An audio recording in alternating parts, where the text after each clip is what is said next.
wabarakatuh. Waalaikumsalam. Alhamdulillah alladzi hadana li hadza wa ma kunna linahtadiya laula an hadana Allah. Asyhadu an la ilaha illallah wahdahu la syarika lah wa asyhadu anna Muhammadan abduhu wa rasuluh. Allahumma shalli ala Muhammad wa ala alihi wa ashabihi ajma'in. Amma ba'du. Wa qala Allah ta'ala fi kitabil karim, a'udzu billahi minasyaitonir rajim. Ya ayyuhalladzina amanu taqullaha wa kunu ma'as-shadiqin. Shadaqallahu alazim. Yang terhormat Ketua DKM Masjid Al-Ikhlas, hadirin Bapak Ibu yang selalu dirahmati oleh Allah Subhanahu wa taala.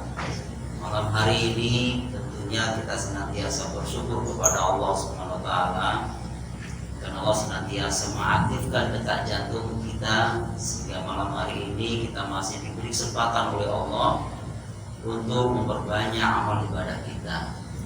Diberi kesempatan pula oleh Allah untuk lebih dekat dengannya. Semoga hari ini lebih baik daripada hari kemarin. Salawat serta salam kita sampaikan kepada Nabi kita Muhammad sallallahu alaihi wasallam, bahwa memang tidak ada contoh dan suri teladan yang benar kecuali Rasulullah sallallahu alaihi wasallam. Hadirin Bapak Ibu saya hormati,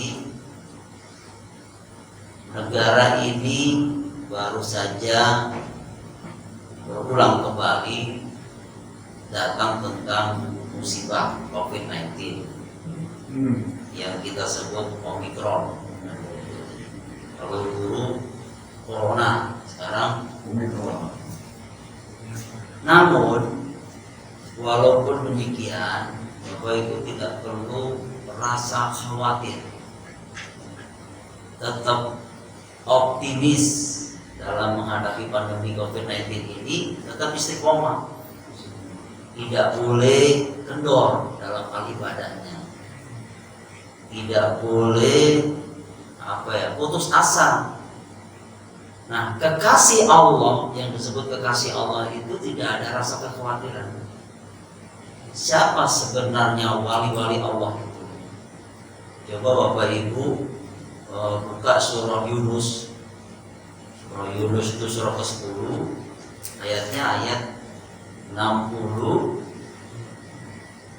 sampai 63. Di situ dijelaskan oleh Allah, ala inna awliya Allahi la khaufun alaihim wa lahum yahzanun. Ingatlah, sesungguhnya wali-wali Allah itu tidak ada kekhawatiran terhadap mereka dan tidak pula mereka bersedih hati. Jadi kekasih Allah itu tidak ada rasa khawatir untuk menghadapi pandemi COVID-19 ini. Tidak bersedih hati. Kenapa tidak ada rasa khawatir? Karena dia itu kekasih Allah. Yang namanya kekasih Allah itu tentu gimana ya namanya kekasih? Kekasih Allah, sedangkan Allah sendiri yang punya langit dan bumi. Jadi tidak perlu rasa khawatir karena Allah itu sandarannya. Makanya la khaufun alaihim wa lahum yahzanun. Tidak ada kekhawatiran terhadap mereka dan tidak pula mereka bersedih hati untuk menghadapi ekonomi, untuk menghadapi anak-anaknya, untuk menghadapi persoalan-persoalan yang bertubi-tubi datang. Nah, misalnya karena khawatir yang berlebihan ini, kadang orang jalan pintas karena kekhawatiran belum terjadi. Contoh, khawatir anaknya nggak dapat pekerjaan, khawatir tabungannya habis karena usahanya juga tutup, bangkrut, terus kemudian diambil terus uangnya di tabungan, habis dong, nggak ada pemasukan. Khawatir itu belum terjadi. Khawatir nanti masa depan anak cucu kita bagaimana. Dia khawatir dan sibuk karena sibuknya maka dia kadang menghalalkan segala cara. Padahal besok aja belum tentu hidup. Besok pagi belum tentu hidup, ntar malam juga belum tentu hidup, jam 12 malam katakanlah begitu. Maka tidak perlu rasa khawatir yang berlebihan. Itu maksudnya. Ya kan? Jangan sampai datang pandemi COVID-19 disebut Omikron, masjid tutup. Repot itu nanti. Masa ibadah kita ditentukan oleh WHO atau si fulan tersebut? Si fulan itu siapa? Saya juga nggak ngerti gitu. Oh, direkam. Jadi memang begitu, repot. Jadi nanti masjid tutup. Padahal dalam Al-Quran dijelaskan wa man dakhalahu kana amina. Itu dalam surah Al-Imran ayat 96. Siapa yang masuk rumah Allah amina, aman.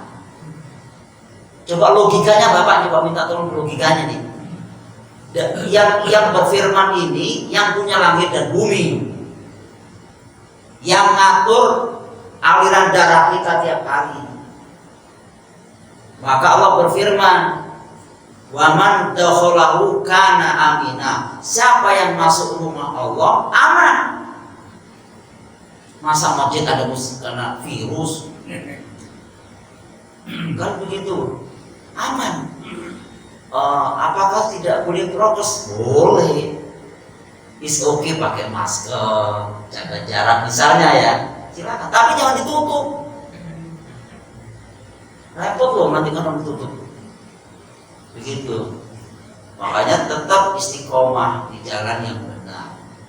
Siapa sih kekasih Allah itu sehingga mereka tidak ada rasa khawatir, sehingga mereka tidak bersedih hati menghadapi ujian bertubi-tubi ini? Siapa kekasih Allah itu? Dijelaskan oleh Allah ayat 63-nya di surah Yunus. Alladzina amanu wa kanu yattaqun, yaitu orang-orang yang beriman dan senantiasa bertakwa. Jadi siapa saja bisa menjadi wali Allah. Siapa saja bisa menjadi kekasih Allah. Siapa kekasih Allah itu? Orang yang beriman dan senantiasa bertakwa. Begitu Bang. Gak perlu khawatir orang beriman. Siapa orang beriman itu? Tentu orang yang bersepakat dengan aturan Allah dan selalu meningkatkan kualitas ketakwaannya. Itu kekasih Allah. Siapa orang bertakwa itu? Tentu orang yang bertakwa banyak ciri yang menjelaskan tentang orang yang bertakwa. Di antaranya dalam surah Al-Imran misalnya, surah 3 ayat 133 sampai 134 dijelaskan oleh Allah, wasari'u ila maghfiratin mir rabbikum wa jannatin arduhas samawati wal ardh uiddat lil muttaqin. Bersegeralah kamu meraih ampunan dari Tuhanmu. Jadi prioritas pertama kita harus mendapatkan ampunan dari Allah. Nanti Allah sediakan surga seluas langit dan bumi. Jadi Bapak Ibu tidak perlu khawatir tidak masuk surga, karena surga itu seluas langit dan bumi. Namun perlu kita ketahui bersama, surga itu hanya diperkenankan bagi orang-orang yang bertakwa. Wa'iddat lil muttaqin. Siapa orang yang bertakwa tadi yang bisa menyebabkan dia masuk surga? Ciri-cirinya Allah jelaskan ayat 134. Pertama, alladzina yunfikuna fis sarra'i wad dharra, yaitu orang-orang menginfakkan hartanya baik waktu lapang maupun sempit. Jadi orang yang bertakwa itu dia selalu menginfakkan hartanya baik waktu lapang maupun sempit. Yang tahu lapang dan sempit siapa? Diri kita dengan Allah. Orang lain nggak tahu. Bahwa Ibu memang tahu memang di dompet saya 10.000. Nggak tahu kan? Diri saya dengan Allah yang tahu.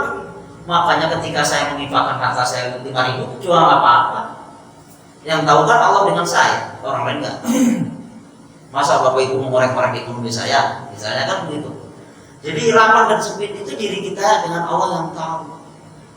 Tapi dia tetap istiqomah di jalan yang benar.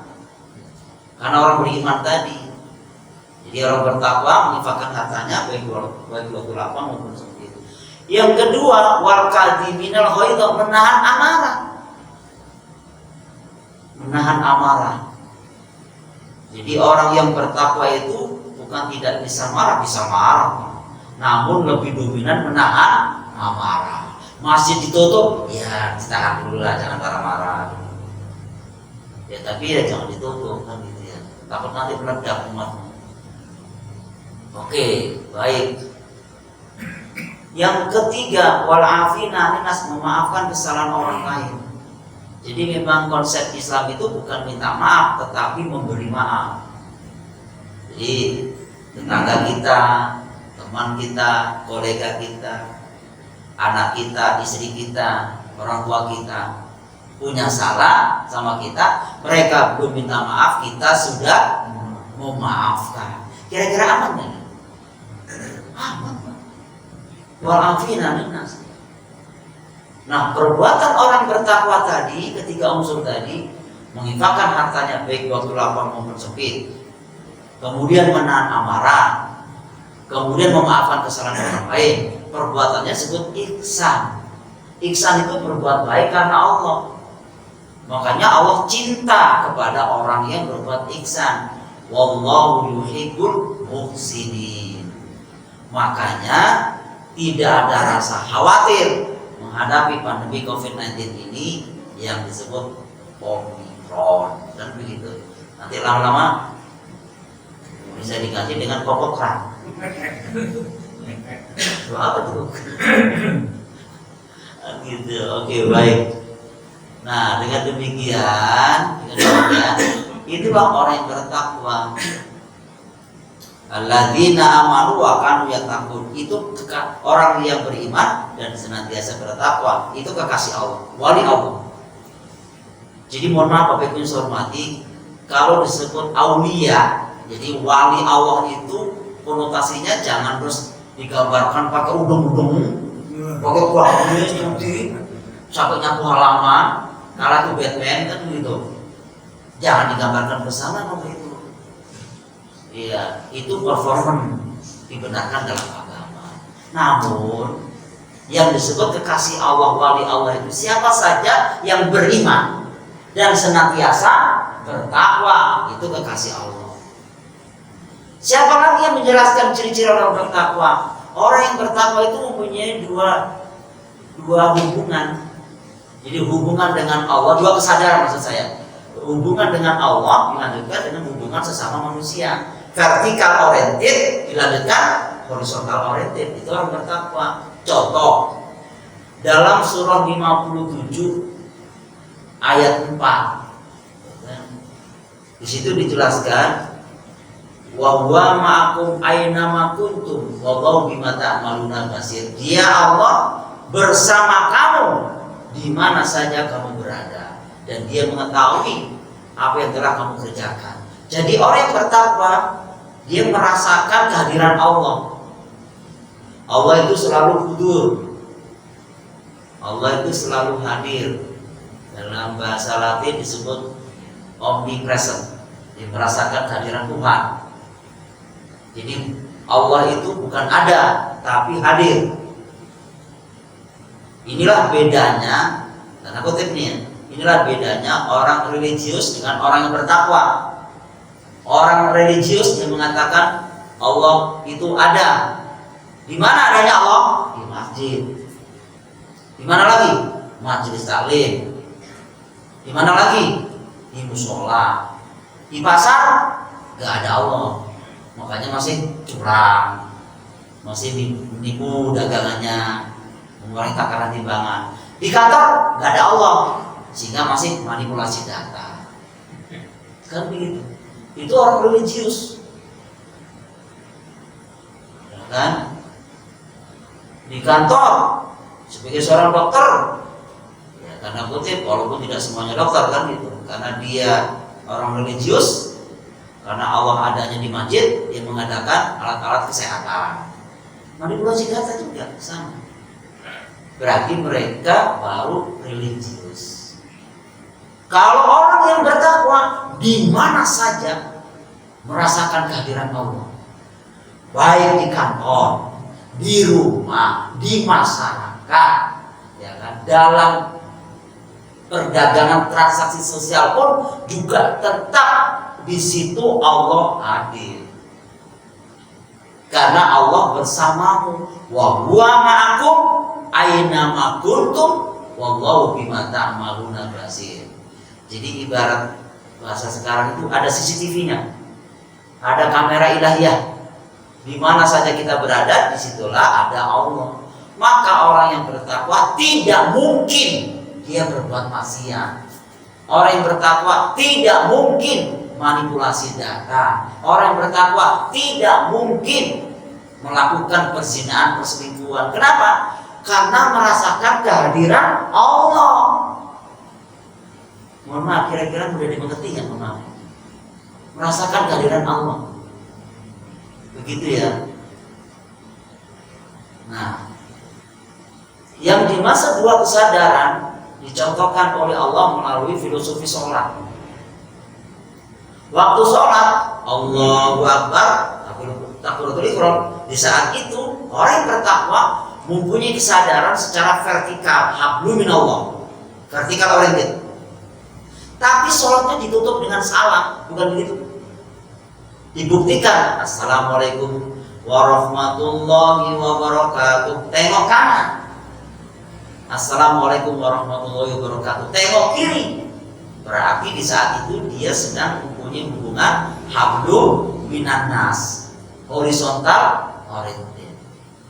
Seolah-olah Allah mengatakan, wahai hambaku, kau betul sholat denganku, tapi buktikan sholatmu dalam kehidupan sehari-hari. Tengok kiri kanan, tetanggamu sudah makan atau belum. Berarti dimensi sosial lebih dominan setelah sholat. Tengok kiri kanan, sebarkan salam. Di kantor harus salam, di rumah juga harus salam, di masyarakat juga harus salam. Maka Islam itu salam damai. Islam tidak kenal anarkis, Islam tidak kenal destruktif. Islam itu salam damai. Indah kira-kira jalannya? Damai. Itulah salam. Makanya salam waktu sholat itu bukan salam bukan salam greeting. Coba kalau Bapak Ibu diterjemahkan salam greeting jam 2 malam sholat sendirian. Assalamualaikum warahmatullahi wabarakatuh. Tengok kiri. Tengok kanan kan? Assalamualaikum warahmatullahi wabarakatuh. Tengok kiri. Ada yang jawab, waalaikumsalam. Pingsan ya? Pingsan kan? Makanya salam tadi bukan salam greeting, tapi salam yang aplikatif. Aplikatif. Itulah Islam. Nah, orang yang bertakwa mempunyai dua kesadaran. Dua kesadaran ini seperti dua sisi mata uang yang tidak bisa dipisah. Seperti apa? Seperti benang dengan kapasnya, seperti tulang dengan dagingnya, seperti durian dengan durinya, seperti gula dengan rasa manisnya. Nggak bisa dipisah. Seperti dua sisi mata uang. Kalau ada orang yang tekun ibadah di masjid, bahkan zikir sampai pingsan, ya kan? Jadi hablum minallahnya tinggi, hablum minannasnya rendah. Orang ini buta, terjebak ritual keagamaan, buta dia. Terjebak hanya ritual keagamaan, namun tidak peduli dengan lingkungannya. Berarti dia hablum minallahnya tinggi, hablum minannasnya rendah. Maka orang semacam ini buta. Oke. Ada juga yang hablum minallahnya itu rendah, hablum minannasnya juga rendah. Kufur itu orang kufur. Kalau bahasa Arabnya kan kafir dia. Kufur amali. Hablum minallahnya rendah, hablum minannasnya rendah, kufur dia. Ingkar, nggak tahu diri dia hidup di mana, kan begitu.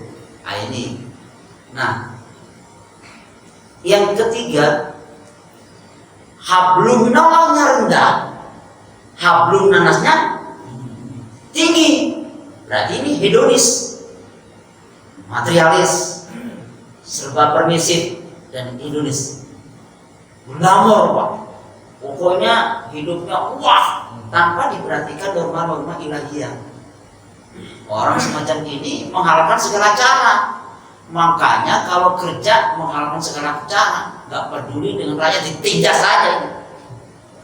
Karena nggak ada. Yang ideal adalah apa? Hablum minallahnya tinggi, hablum nanasnya tinggi. Inilah muttaqi, orang yang bertakwa. Makanya tidak ada rasa khawatir dalam suasana pandemi COVID-19. La khaufun alaihim wa lahum yahzanun. Oke, saya kira demikian. Ada yang bertanya dari sini? Ada pertanyaan? Sengaja waktunya kan sempit. Di sini kan azan. Ada pertanyaan? Gak ada? Wali kekasih Allah? Oke, baik. Kalau gitu kita lanjutkan. Bagaimana caranya agar kita tetap istiqomah walaupun kondisi seperti ini nih, pandemi COVID-19, dan tidak tahu kapan ujungnya. Dan itu rasa khawatir selalu dihantui terus. Bagaimana agar kita tetap istiqomah? Tentu sahabat waktu itu bertanya kepada Nabi, ya Rasulullah, ajarkan aku suatu nasihat kepadaku sehingga aku tidak bertanya lagi kepada engkau. Apa dia? Rasul mengatakan, berimanlah kamu kepada Allah, tsumastaqim, kemudian istiqomahlah. Beriman, istiqomah. Istiqomah itu kan ajak, konsisten, tetap bicara benar, tidak mencela-mencela. Bukan dikatakan istiqomah kalau di kampung rajin sholat, kemudian di kota malas. Itu bukan istiqomah namanya. Waktu tidak ada musibah pandemi COVID-19, semua mau kemudian. Bukan begitu. Begitu ada musibah, kendor. Ya kan? Ini juga termasuk tidak istiqomah namanya. Orang yang istiqomah itu selalu konsisten tetap di jalan yang benar. Caranya bagaimana agar kita tetap istiqomah? Simpel Bapak Ibu.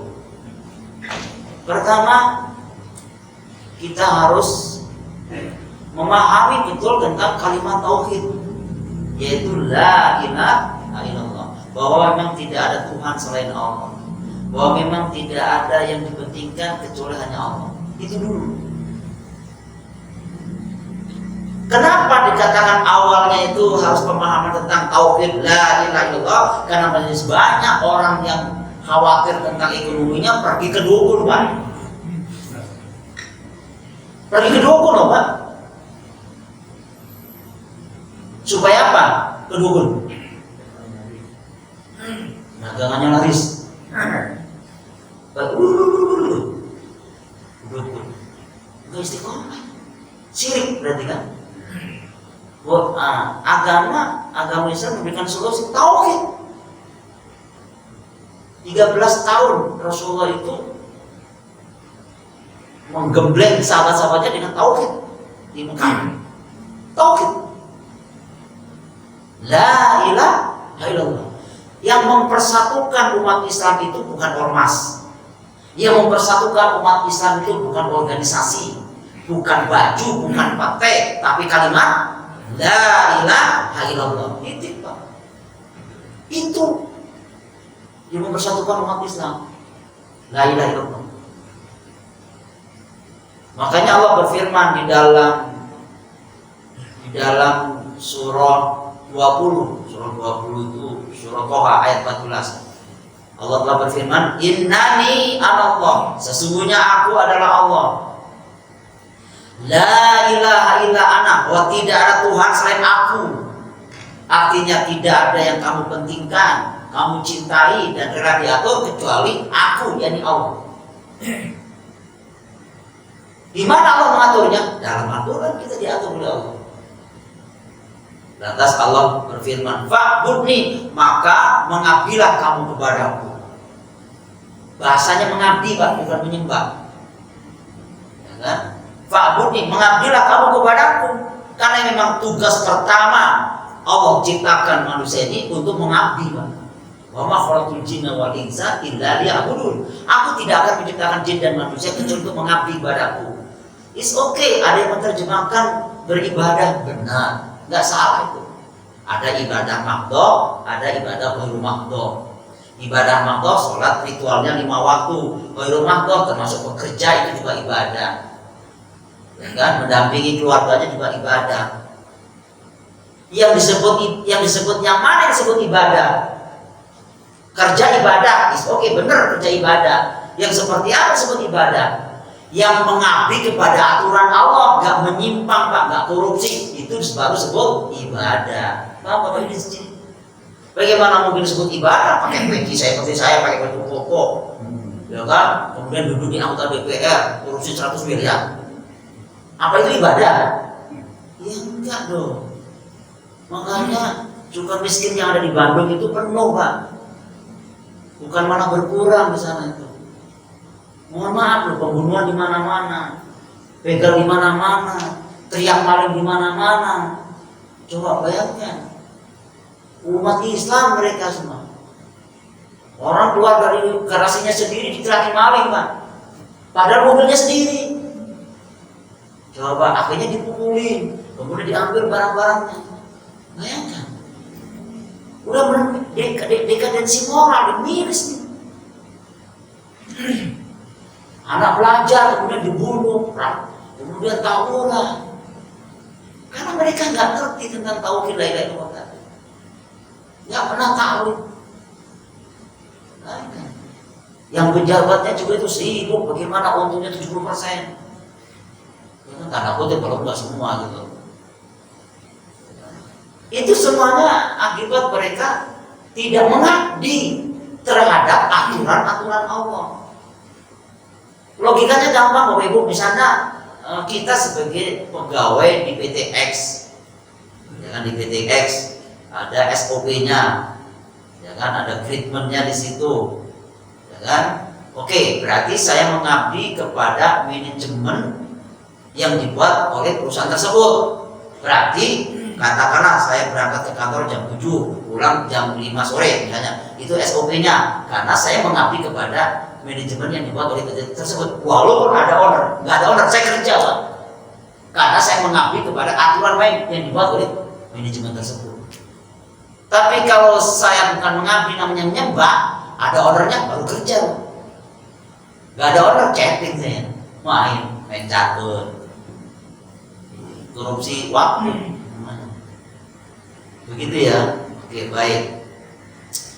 Sama halnya kita ini mengabdi kepada Allah. Mengabdi kepada apanya? Mengabdi kepada aturan-aturannya. Di mana aturan Allah? Ada di dalam Al-Quran. Kenapa harus di dalam Al-Quran? Karena di dalam Al-Quran ada perintah dan larangannya. Oh, ini istri orang, nggak boleh tuh dipegangin. Itu ada aturannya, Pak. Ini istri orang pegang dulu, istrinya sendiri nggak pernah dipegang. Keliru itu. Namanya perselingkuhan, haram hukumnya. Oh, kalau saya sebagai pegawai nggak manipulasi data, oh ini nggak boleh dong. Surah 5 Al-Maidah 38-39 nggak boleh dong rupanya. Ini namanya mengabdi. Itu mengabdi, Pak. Mengabdi kepada aturan main. Oke, itulah ada perintah dan larangannya. Bagaimana implementasinya fa'budni? Dilanjutkan ayatnya, wa aqimis sholat, dirikan sholat, bukan mengerjakan sholat. Harus dicapkan baik-baik, mohon maaf Bapak Ibu. Aqimis sholat, dirikan sholat, bukan mengerjakan sholat. Apa bedanya mengerjakan dengan mendirikan? Kalau mengerjakan sholat, belum tentu mendirikan sholat. Kalau mendirikan sholat, otomatis mengerjakan sholat. Contoh, mengerjakan sholat, belum tentu mendirikan sholat. Habis sholat, nyolong sendal. Itu baru tahap apa? Mengerjakan. belum mendirikan. Habis sholat tetap ke kantor manipulasi data. Itu baru tahap mengerjakan, belum mendirikan. Oleh sebab itu Allah kasih solusi.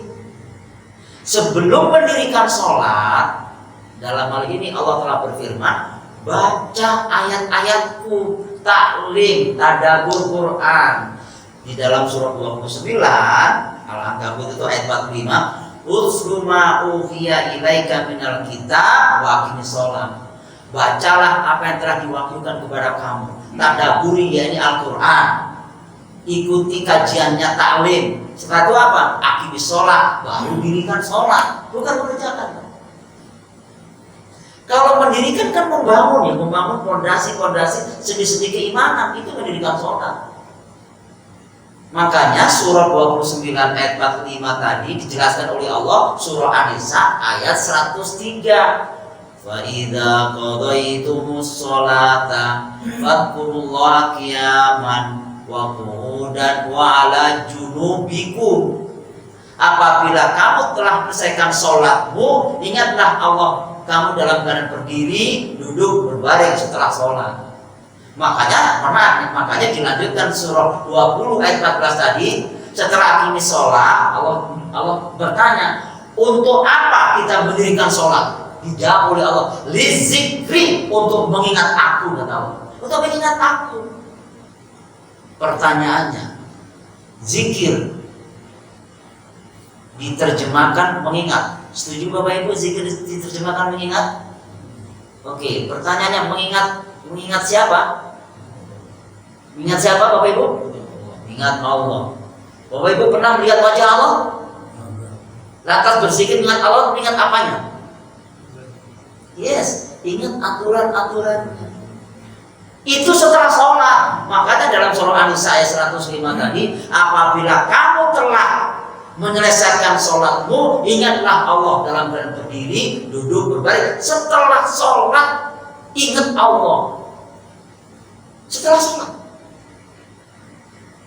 Berarti ingat Allah di sini, ingat aturannya. Mungkin enggak kita mengingat aturan tanpa kita taklim atau tadabbur Al-Quran? Enggak mungkin, Bang. Islam turunan, enggak pernah taklim atau ngaji, enggak bisa, Bang. Harus taklim. Karena waktu taklim atau tadabbur Al-Quran, kita tahu informasi dari firman-firman Allah dan hadis Nabi. Nah, setelah sholat tadi kan zikir.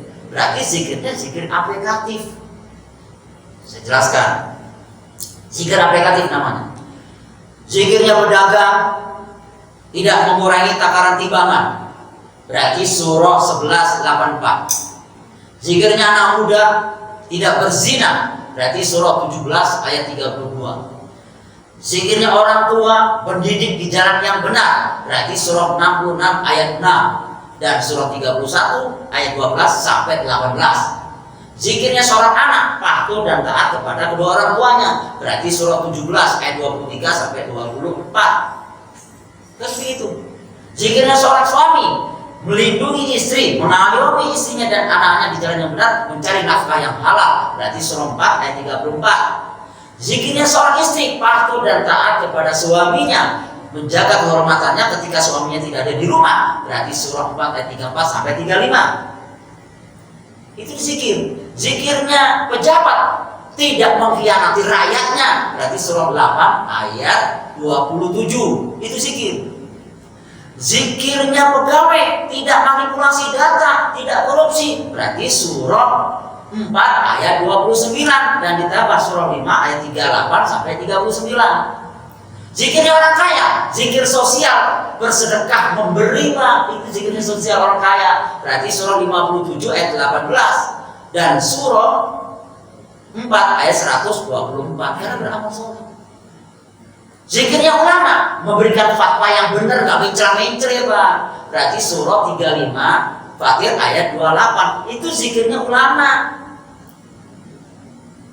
Kira-kira bisa dipahami ya zikir di sini? Jadi zikir bukan hanya geleng-geleng kepala, mengucapkan kalimat tauhid dibaca sampai pingsan. Begini. Korupsi 100 miliar, itu bukan zikir, ayam namanya. Bapak Ibu tahu nggak ayam? Kejang-kejang itu, tapi nggak berubah akhlak dan perilakunya. Nah, itulah disebut zikir aplikatif, Bapak Ibu. Dengan demikian, kalau kita memahami zikir di surah 4 ayat 103 tadi, aman Pak, nggak perlu KPK. Mayoritas Muslim kok. Penjara penuh dengan orang Muslim semua. Waktu mudanya kemana aja. Begitu dia tua, bukannya zikir ke masjid, 60-70 di kerangkeng Pak. Berapa di kerangkengnya? 20 tahun. Waduh, itu sih tua di penjara. Boya tobat gitu loh. Negara sudah hancur-hancuran begini, malah rakyat mau ditindas. Bayangkan, minyak naik, telur naik, kelabatan semua. Ini timbul di mana-mana minyaknya. Coba bayangkan, jadi memang Bapak Ibu hormati, ayolah kita takut kepada Allah, harus lebih dekat dengan Allah. Solusinya Bapak Ibu, sekali lagi solusinya, tidak perlu usah khawatir kekasih Allah. Hamparkan sesedap, sholat 2 rakaat, memohon kepada Allah di malam hari, sholat tahajud, minta sama Allah yang punya langit dan bumi, ngomong-ngobrol sama Allah, aman, ngomong-ngobrol sama Allah di malam hari. Karena termasuk kekasih Allah itu di malam hari itu selalu sholat. Walladzina yabituna li rabbihim sujada wa qiyama. Di malam hari dia melaksanakan sholat tahajud. Inilah kata Nabi membedakan orang munafik dengan orang mutakin tadi. Kenapa orang munafik tidak mau sholat malam? Kenapa? Gak ada yang lihat Pak. Siapa yang lihat? Orang munafik itu nggak mau sholat tahajud. Kenapa? Karena nggak ada yang lihat. Tapi kalau orang munafik itu kadang kadang rajin sholatnya karena si fulan. Wah enak mana Pak RT, ada Pak Lurah, ada pengurusnya, ada Cita, bor. Tahajud nggak mau, tapi sholat tetap sholat. Namun sholatnya apa ya, mengingat Allah itu sedikit sekali. Begitu dalam surah An-Nisa ayat 142 sampai 143. Dia tidak mengingat Allah kecuali sedikit. Nah, dengan demikian, sekali lagi Bapak Ibu hormati, dalam menghadapi pandemi COVID-19 ini yang disebut Omicron, sekarang sudah level ketiga nih PPKM-nya. Bapak Ibu tidak perlu galau, boleh galaunya hanya kepada Allah, ngadulah kepada Allah, sholat malam, memohon kepada Allah. Pasti ada jalan keluarnya. Minimal ketenangan dulu Pak. Jangan gusar-gusur dikit-dikit ke dukun, ya dikit-dikit ke guru spiritual. Bilang aja dukun ya.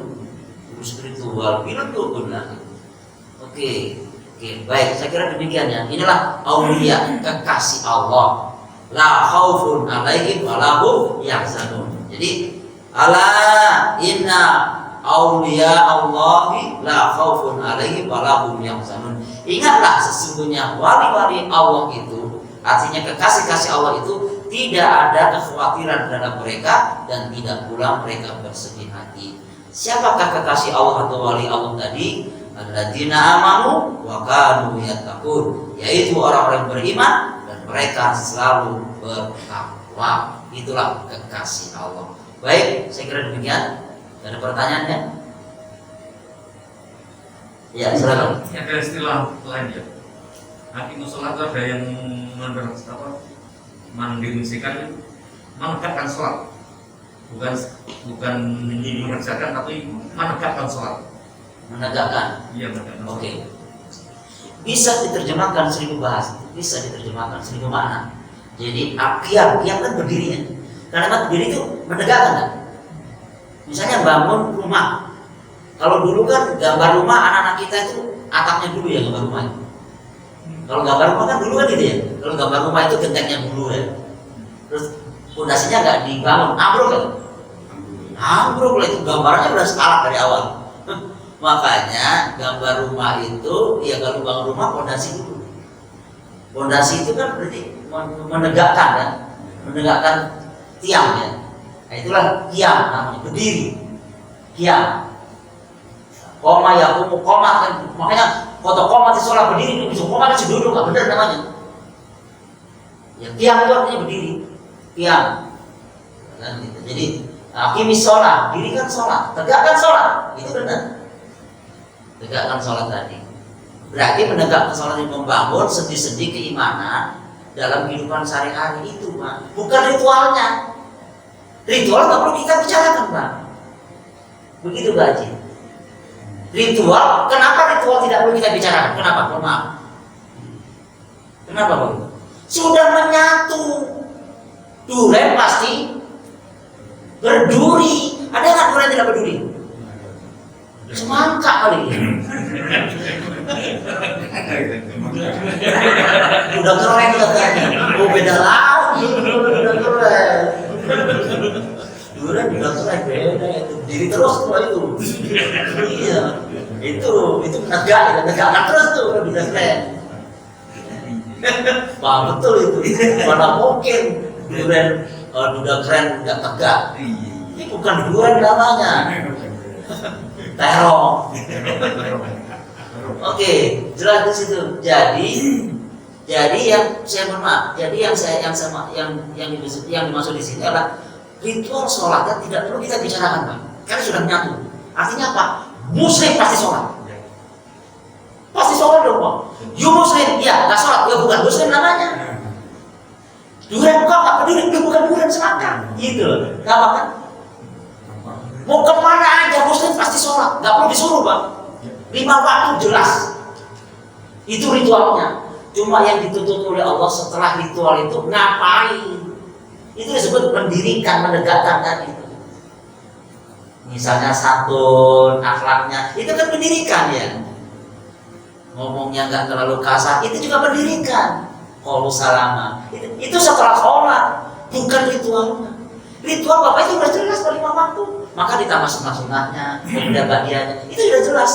Tapi yang dituntut oleh Allah dalam surah An-Nisa tadi ayat 103, fa idza qadaytumus sholata fadhkurullaha qiyaman wa qu'udan wa ala junubikum. Apabila kamu telah telah menyelesaikan sholatmu, ingatlah, berzikirlah kamu kepada Allah, baik dalam keadaan berdiri, duduk, berbaring. Itu setelah sholat zikir kepada Allah. Tadi sudah saya jelaskan zikirnya kan, zikir aplikatif kan. Lantas waktu kita sholat, misalnya kita membaca Ilahi Rabbi Anta Maulana Subhanallah, Subhanallah, Subhanallah, Subhanallah. Apakah itu disebut berzikir atau apa namanya? Disebut apa namanya? Wirid. Oke, wirid. Orang Jawa tuh wirid. Disebut apa? Ayo, bertasbih, memuji Allah. Begitu di dalam surah Qaf ayat 40. Dan bertasbihlah kamu kepada Tuhanmu, ya kan, di malam hari dan setiap selesai sholat. Surah Qaf ayat 40. Dan setiap selesai sholat itu namanya bertasbih. Kalau bertasbih Bapak Ibu, maaf ya saya maaf, bertasbih belum tentu berzikir. Kalau berzikir otomatis bertasbih. Contoh, dulu tuh maling itu nyongkel pintu dulu. Dibaca bismillah dulu, Pak. Bismillahirrahmanirrahim. Gudang. Begitu ada barangnya, alhamdulillah. Zikir itu maling soleh betul. Dia baru bertasbih, Pak. Belum berzikir. Begitu Bapak Ibu, mohon maaf ya. Tapi kalau berzikir otomatis bertasbih, Pak. Karena menyebut nama Allah, nggak mungkin manipulasi data bang zikirnya. Tapi kalau bertasbih, maaf nih pejabat, katakanlah saya pejabat nih, proyek bodong tanda tangan, bismillah dulu Pak, bismillah. Bertasbih tapi juga nyolong 100 miliar banyak. Itu bertasbih namanya. Itu ritualnya. Kata Allah, itu urusan kamu udah biasa. Yang aku tuntut setelah ritualnya ngapain? Itu maksudnya Allah. Bisa ditangkap Pak kira-kira di sini? Alhamdulillah. Oke, aman berarti Pak Haji, nggak bertanya lagi. Itu disebut qiyam. Cukup ya? Oke, baik. Saya kira demikian ya. Sudah bisa. Baik. Mudah-mudahan kita semuanya di mata Allah disebut kekasih Allah. sehingga bisa menegakkan keimanan kita, meningkatkan kualitas ketakwaan kita. Allah pasti kasih jalan keluarnya. Yang sulit dimudahkan oleh Allah, yang hilang dipertemukan, yang putus disambungkan, bahkan yang konflik keluarga diutuhkan kembali menjadi keluarga sakinah mawaddah warahmah. Kita tutup dengan doa majelis. Subhanakallahumma wa bihamdika asyhadu an la ilaha illa anta astaghfiruka wa atubu ilaik. Terima kasih atas perhatiannya. Mohon maaf atas kekurangannya. Assalamualaikum warahmatullahi wabarakatuh.